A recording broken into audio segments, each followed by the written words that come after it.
তা হতো না, অশান্তি মুর্শিদাবাদ গিয়ে আক্রমণ, মুখ্যমন্ত্রী নাম না করে অমিত শাহকে আক্রমণ। ওনার যদি মুখ্যমন্ত্রীর দম থাকে, ওখানে যে ঘটনা হয়েছে, উত্তেজনা ছড়িয়েছে, দাঙ্গা হয়েছে, হিন্দু বাড়ি লুট হয়েছে, মন্দির ভাঙা হয়েছে, হত্যা হয়েছে, তার তদন্ত উনি করান কেন্দ্রীয় সংস্থাকে।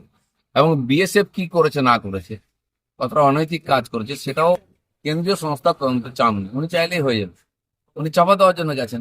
উনি একদিন পরে কেন গেলেন? সমস্ত মিটিয়ে দিল, ওখানকার চিহ্ন এভিডেন্স সাফ সুতরো করে, তারপরে মিডিয়ার লোকদের ঢুকতে দিলেন, নিয়ে গেলেন।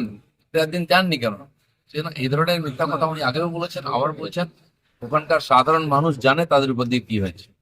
বলছি দাদা, মুর্শিদাবাদ গিয়ে দাঙ্গা নিয়ে মুখ্যমন্ত্রীর আক্রমণ, পাল্টা দাঙ্গাকারীদের প্রশ্রয় দেওয়ার অভিযোগ, আক্রমণ শুভেন্দু অধিকারী।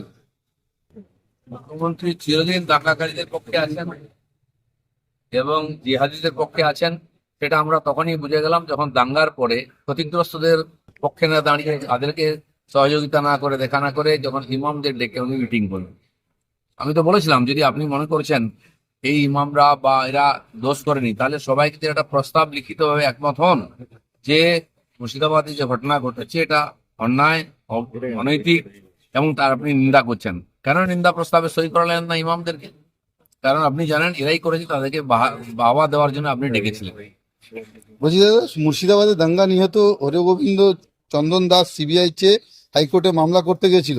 গতকাল সেখান থেকে তাদেরকে হাইজ্যাক করে নিয়েছিল পুলিশ। আমি তো বলছি, পুরো ঘটনা মমতা ব্যানার্জি টিএমসি করিয়েছে জিহাদিদের দিয়ে, সেটা চাপা দেওয়ার চেষ্টা করছেন। আজকে হরগোবিন্দ দাসের পরিবার তো চাইবেই সুবিচার, কারণ কারো সর্বস্ব হারিয়েছে, ঘর দোর থেকে প্রাণ বাড়ি থেকে পুরুষ মানুষকে, তারা অনাথ হয়ে গেছে। আমরা তাদের সঙ্গে আছি, তারা তো কোর্টে গিয়ে কেস করবেই। আমি তো বলছি, ওরা কেন যাচ্ছে? যদি সত্যিকার অন্যায় হয়ে থাকে, উনি তার বিচার চান, তাহলে মমতা ব্যানার্জি সিবিআই চান ওই ঘটনার, তাহলে ঠিক হয়ে যাবে।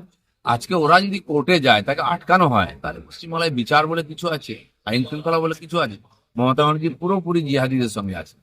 শুভেন্দু অধিকারী অভিযোগ করেছেন যে পুলিশ যখন ওইখানে ছিল, সেই পরিবারের সঙ্গে দেখা করতে যায়নি, তাকে কলকাতায় হাইকোর্টে হাইজ্যাক করতে চলে গেল পুলিশ, নির্লজ্জ পুলিশ বলে। না, ঠিকই আছে তো।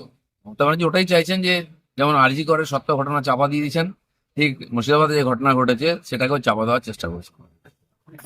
দাদা, পরিকল্পনা করে মুর্শিদাবাদে হিংসা নেপথ্যে বহিরাগতরা। বহরমপুরে সরব মুখ্যমন্ত্রী, 2-3 জন বিধর্মী নেতা, অশান্তি ছড়িয়েছে, দাঙ্গাকারীরা বাংলা শত্রু, বিজেপিকে নিশানা তো মমতার।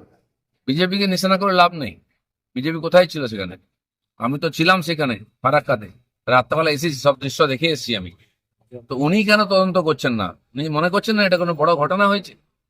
এতগুলো মানুষের বাড়িঘর চলে গেল, এত মন্দির দোকানপাট নষ্ট হলো, দুটো প্রাণ গেল, এত মানুষ ঘর ছাড়া হলো, তার পিছনে কে আছে? সত্য সামনে আসবে না? আজ আমার মনে হয় উনি ভয় পাচ্ছেন, সত্য সামনে এলে ওনার নামও জড়িয়ে যাবে, ওনার পার্টির, ওনার নেতাদের নাম জড়িয়ে যাবে, ওনার এমএলএ এর নাম জড়িয়ে যাবে।